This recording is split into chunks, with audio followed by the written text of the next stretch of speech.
One of the complaints usually is these million-dollar ministers are so out of touch with the ground, they have no idea what's going on.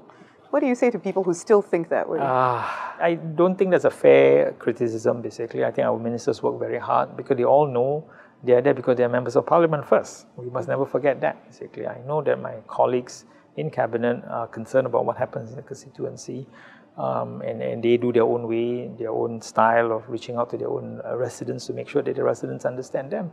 And sometimes we even discuss, in pre-cap lunch, some of the concerns that we have with our constituencies. So to a large extent, I think it's not a fair criticism.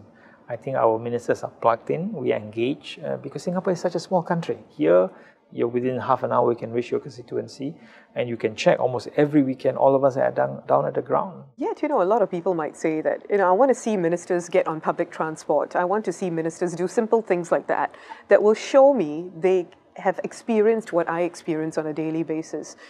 Surely there's more ministers, civil servants, MPs can do. I appreciate where that's coming from, but I don't quite agree that that is the yardstick that you should show. I mean, I will use this argument I've used before, do you want me to be a communist before I appreciate communism? Cannot be, right, basically. I know what public transport is all about. I used to take public transport. Now, because of the nature of my job, I have to move from place to place. I have to take the car. Can't be helped, right, basically. So I don't think it's fair for us to use those yardsticks for the ministers or office holders to basically behave at that level or basically participate in public life at that level, because I think it is unfair because they have other commitments. Yet at the same time, I think the measure by which we must judge is how well can you relate to the minister? How well the minister can relate to his constituents? Because I think they understand they have to make the effort. I know several ministers, in fact all of us go down to our market, we sit down, we chit-chat, we talk to our residents. We have Meet the People session every week, Every week 40, 50 people, residents come to our Meet the People session. And you sit down with them, they pour out their hearts, their concerns, you try and help them out basically.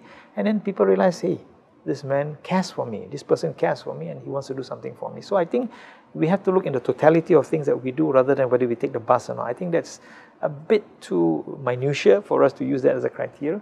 I'm confident that our ministers, our office holders, our PAP MPs, right, and basically know that we need to connect with the ground. And we know that that's the first thing. Because at the end of the day, it is the ground that will vote for us. Right? We can have the most fanciest policy, but if the ground don't trust us, that's the end of it. So we know that.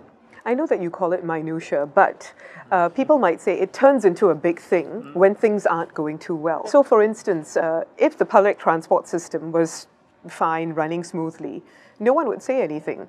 But because the public transport system isn't running smoothly, that's when all these comments come up. And you can't blame people for saying, hey, do you know what I'm experiencing every day? Why aren't you fixing it? And the assumption is you're not fixing it because you're so comfortable. You don't know what I'm experiencing. I don't think that's the right logic. Because at the end of the day, I don't have to experience everything to appreciate the problem. Because if I do that, then I have to do everything. It's just not possible, basically, right? But I share the concern that we need to deal with the problem, basically. And I know Raymond Lim quite well, I know Tak Yew quite well, and of course Minister Koh Boon Wan quite well, that they're all concerned. I'm just using that as an example because it's the most obvious thing. I understand. I mean, I don't deny those instincts. I think people want to do that. People want to find some ways to pin this problem because of the fact you don't appreciate it.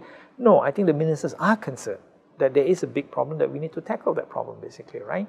But the problem is that, the problem now that we face is increasing in terms of complexity, basically. As I've given the interview before, you cannot work in silos anymore. The problem is more interagency, cross-ministry, and therefore we have to work together as a team. The idea is that we have to work together to find solutions for Singapore and Singaporeans.